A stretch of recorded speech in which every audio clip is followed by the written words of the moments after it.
Galimera, Galimera, Galimera. Good morning, good morning, good morning. Please forgive the slightly late start to the broadcast this morning. It's just that I've been rather busy up this morning. So I'm just going to crack on. Once again, I'm still banned from live streaming on YouTube, on Facebook, and it's such an inconvenience you wouldn't believe. People have been asking, what have you been banned for? The fact is, I don't really know, to be honest. I'm kind of in a limbo. I'm not completely banned from posting onto Facebook, but I am stopped from live streaming, which is obviously a massive inconvenience because I have to record using Restream and then post to YouTube before then finally the blog actually gets out. So I'm obviously upsetting somebody somewhere. Anyway, the weather this morning then, as you probably can guess, it's still really hot at the moment. Thank you to Amanda for a concise weather forecast. She says temperature today will be 37 degrees, although it's going to feel like 39. She says, let's hope it's only the weather that gets red alert. Yes, let's hope it's only the weather that's getting the red alert at the moment. Also, as well, just to let you know that there is a heat wave going on. The Greek government is warning people to be very careful, either in fire prevention and also in basically health prevention as well, not overheating, drinking plenty of amounts of water, staying hydrated. I know in the past, in Greece, they used to have refrigeration centers where people could go and just sit in a cool environment for a bit. But with everything with COVID going on, I'm not sure if those refrigeration centres are still happening. They normally happen in Thessaloniki, they happen in Athens, big city areas. And it's mainly for older people to go there just to sit in a cool environment. But whether that's going on at the moment anymore, I'm not sure. If anybody knows, let me know. I'd be curious to know about that. Also as well, they're back onto 1987 again about the heat wave of that era, and we are on par, if not going to surpass that 1987 record. Right, let's have a quick look at the arrivals here then to Zakynthos. That's where Jane is at the moment. She's gone to work down at the airport. And arrivals today, I'm only going to really look at the UK arrivals. We've got an easy jet from London Gatwick today about 11:30. We've got Thompson or Tui in from Newcastle at 11:40. We've got a Manchester in at midday, again with Thompson or Tui. We've also got Tui East Midlands in at 12:20. Then later in the afternoon at 1 o'clock, we've got a Birmingham flight in as well. We've then got another TUI flight in from London Gatwick at 13:15. And going down. There's also a flight in from Doncaster, Sheffield, and that's due in tonight at 18:55. I'm just seeing if there's any more. Or have we got any more? Yes, we got another flight in from Ryanair in from Stansted at 7:30 tonight, and that's it. So again, the British are coming, and we could feel the British arrival actually just last night in Magdalena's, and once again a very busy night for us in there, and it felt a bit like old times again, to be quite honest, with the amount of Brits that actually turned out last night. And again, a really nice night, and we were respectably busy. Now listen, we've had a negative comment placed on TripAdvisor. I have yet to reply to that comment, basically saying that Magdalena's was being discriminatory because we are checking that you are vaccinated. And to the person by the name of Slippyflipflop, the handle says it all, who was incensed that we were being discriminatory and treating people without vaccination as if they were black or gay. Absolute rubbish. Listen, mate, you got to follow the rules. That's it. Full stop. If you cannot prove you're vaccinated, you're not coming upstairs. And I don't care what other bars are doing if they're not checking. We've already had bars being booked here for not doing their job and not checking that people are vaccinated. And it's people like you with your attitude that says, why do Greece allow people to come on holiday if they're going to put restrictions in? Well, what I will say to you then, sir, is don't book a holiday to come here. Follow the rules. If you can't prove you're vaccinated, you're not going to put us at risk with a €10,000 fine and shut down for 5 days because of your stupid, absolute attitude. Do you follow the law at home, do you, by any chance? Have you got insurance and road tax for your car? Okay, that is the attitude that I'm talking about. If you cannot prove that you are vaccinated, you're not coming up into our area where the rest of the people are that can. So if you don't like it, do you know what? There's plenty of other bars you can go to and go and have yourself a nice night there where they don't check. All right? And I hope, and I noticed that your little fleeting passing last comment was that the drinks are awful. Well, that's probably you've lost your sense of taste because you've got infection from COVID in your mouth and you can't taste anything that's good at the moment. So there you go. That is the attitude that we see. They gave us a 1-star review on TripAdvisor. I cannot wait to write my reply to that idiot, because that's what you are, sir, an idiot. And I don't care who you are. You come and see me. And if you want to sort it out man to man, we can always do that as well. But you ain't putting us at risk, all right? That's the bottom line of it. Anyway, that's my little rant over for this morning. Let's crack on and find out what the stats are at the moment in regards to COVID infections. Well, at the moment, they are starting to go down a bit from yesterday, which is a relief to us. At the moment, yesterday, we said 2,874 new infections. And at the moment, it's just been reported there were 2,696 new infections across the country. Again, there were 9 new cases identified at checks into Greece. That is down on the 10 on the previous day. And when you start to look at the infection rates across the different islands that are of interest to us here in Zakynthos, Mykonos had 20 yesterday, new infections. Rhodes, believe it or not, where Steve Kimball asked me to keep an eye on, that had 94 new infections across that island yesterday. Lefkada, which is in the Ionian, which is a small island, one of our neighbours, they had 14 new cases. Also, Corfu had 30 new cases recorded yesterday. The Prefecture of Kefalonia, they only had 5. And Zakynthos, we've had a drop in reported cases down to 19 on the previous day, which is actually interesting. And I'll come on to that in just a little while. So at the moment, when it comes to cases at the moment here on Zakynthos, we've had 230 odd cases for the month of July. So again, when you consider that in June there was only 7, we're going to see how we end the month tomorrow with the amounts that we've got. When it comes to deaths have also started to disappear down as well. There was 15 deaths reported yesterday. Today it's 9 new deaths have been reported across the country. That means the death toll at the moment since the pandemic started is 12,935. The average age of people passing away is 79, and 96.4% of those people had underlying health problems or were over the ages of 70. When it comes to incubations in ICUs at the moment, I'm afraid that is on the rise again. 144 cases reported yesterday. Today, 157 critical cases in hospitals across the country. People have been asking about, have we got anybody in hospital here in Zakynthos at the moment? To be honest, the answer to that is I don't know. That's simple as that. No figures have been released from the hospital as to whether the COVID clinic has been reactivated there, and there has been no mention of people being put into hospital there for COVID here on Zakynthos at the moment.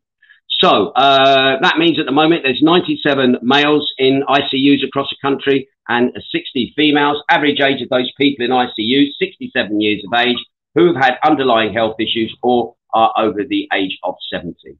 Right then, the news for today then, it's been a bit of a buzz with the news today. Greece's South Aegean Islands were marked dark red. on the European Centre for Disease Prevention and Control's COVID map yesterday after a rise in infections, meaning all but essential travel to and from the region is discouraged. Now, the cluster of 13 islands include Greece's most popular destinations for foreign tourists. They include Mykonos, Santorini and Rhodes, which obviously combined draw millions of people.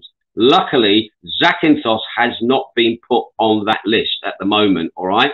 Now, Greece had relied on promoting a COVID-free islands to draw visitors this summer, hoping a rebound in international travel would resuscitate its vital tourism industry after its worst year in decades in 2020. Now, despite a strong June in terms of arrivals, uncertainty remains how the season will unfold. Now, Manos Marcos, the president of the Hoteliers Association of Rhodes, said, we're waiting to see how the tourist markets will react. Even more than 90% of the tourists are from abroad, referring to the ECDC's decision. The agency is that of the European Union. Now, Germany and Britain are still the biggest sources of visitors to Greece. So even though we are technically, Britain, we have our own thing going as to our own system. Germany obviously is in with the European system, and they could be influenced in stopping people coming to Greece on their holidays. So again, we're going to wait and see on that. Now, the dark red zones on the EDC map especially distinguish very high-risk areas and also help the EU member states uphold rules requiring testing on departure and quarantine on return. Now, last week, it actually downgraded Crete, which is Greece's biggest island, and other popular destinations to the dark red zone. Meanwhile, the Deputy Minister of Civil Protection and Crisis Management, Mr. Hariadis, said a strong increase of the epidemiology burden with steadily increasing trends had been observed, especially in the last 10 days in Zakynthos.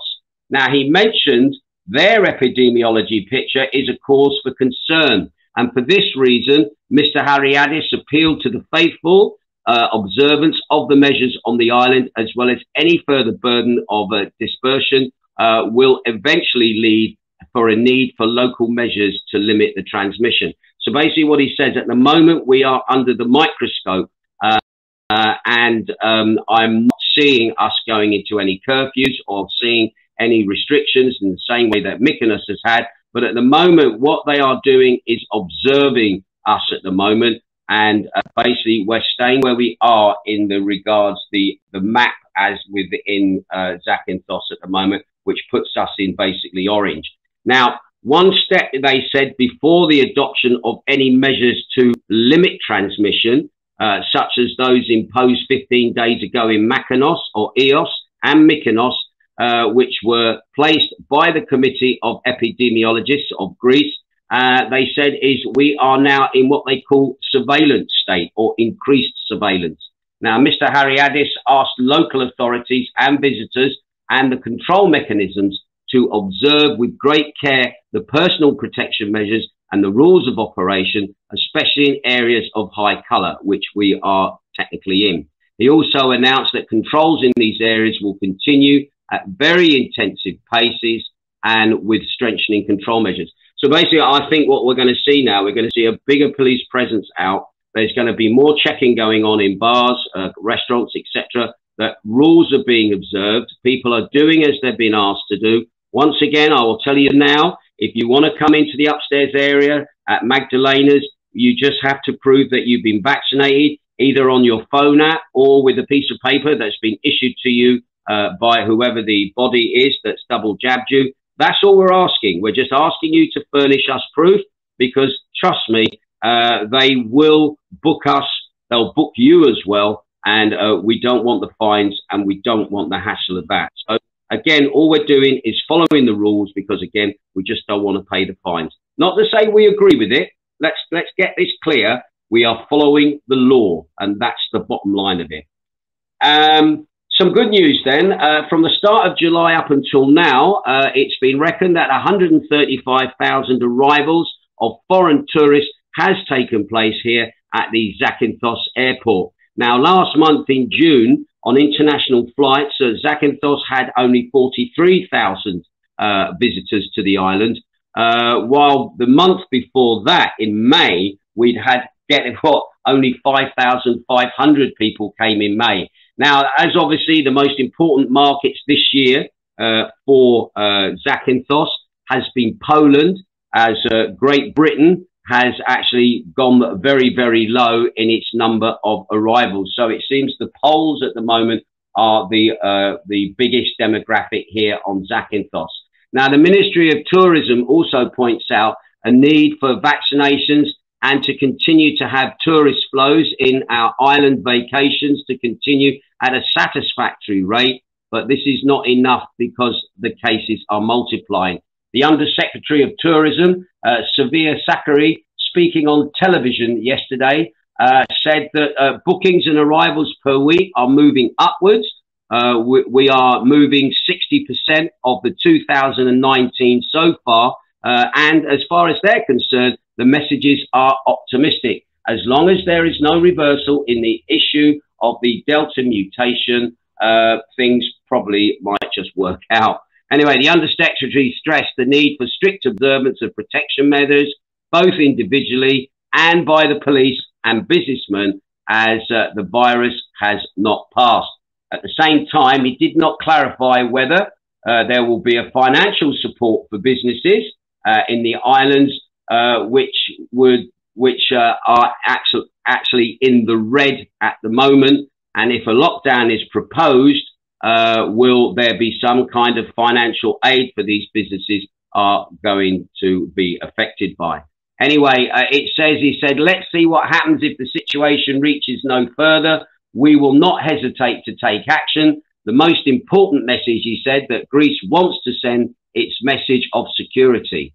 Anyway, Zakynthos at the moment is located still in the orange level, and concern grows every day by ourselves and the local populations and the tourists as to whether we may go up. But at the moment, despite the Aegean, we are still in orange, and let's just say we stay in orange. But then again, it'd be nice for us to go down into the green.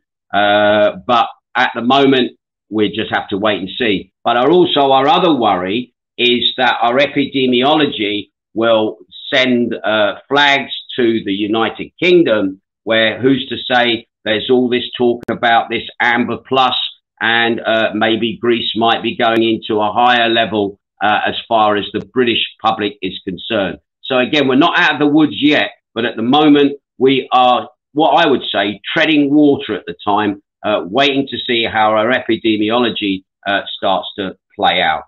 Little bit of news from the Olympics. The Greek artistic swimming team. I was trying to remember, that's how it's translated in Greek, what the wording is. I know there's a proper anglified name for people who do swimming formation, and I can't think of the name of it. But anyway, they've been quarantined in a hotel after traveling with an assistant who tested positive for COVID-19. The Hellenic Olympic Committee announced that the assistant had tested positive after arriving at the airport in Tokyo, and is currently quarantined in a separate hotel from the actual artistic swimming team.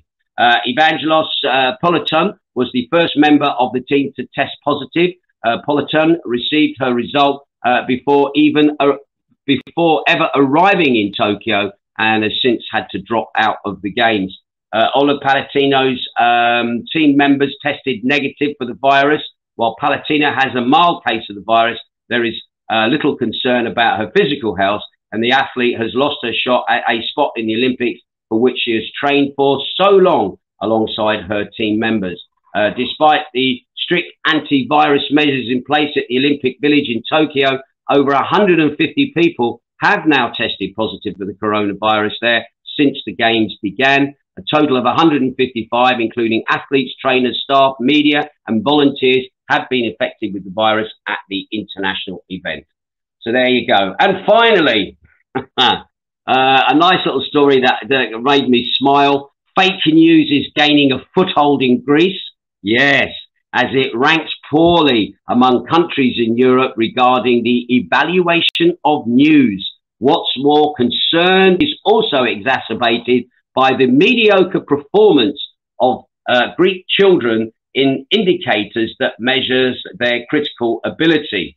So, in other words, all the news online, the kids are reading it and probably not fully understanding it and basically misinterpreting maybe what's being told to them, or they believe everything they read on the internet. That's the other way of looking at it. Anyway, more specifically, according to the Media Literacy Index for 2021, Greece is one of the most vulnerable countries in Europe to misinformation and fake news, placing itself 27th place among 35 countries. God knows where Britain is on that list. But anyway, a case in point are the conspiracy theories surrounding coronavirus vaccinations, an issue of paramount importance for the protection of public health. However, public safety is being compromised by the proliferation of fake news and unscientific views that has been circulating over the last 7 months. Now, what that says to me is basically they're trying to justify censorship there, and they're trying to put that justification onto the youth by saying, oh, because your literacy is absolutely fantastic, we're thinking that for your own safety and protection, only believe what is said by certain people. Don't read that over there because that might contradict our official message over here. But that is what the internet is all about. It's opinions.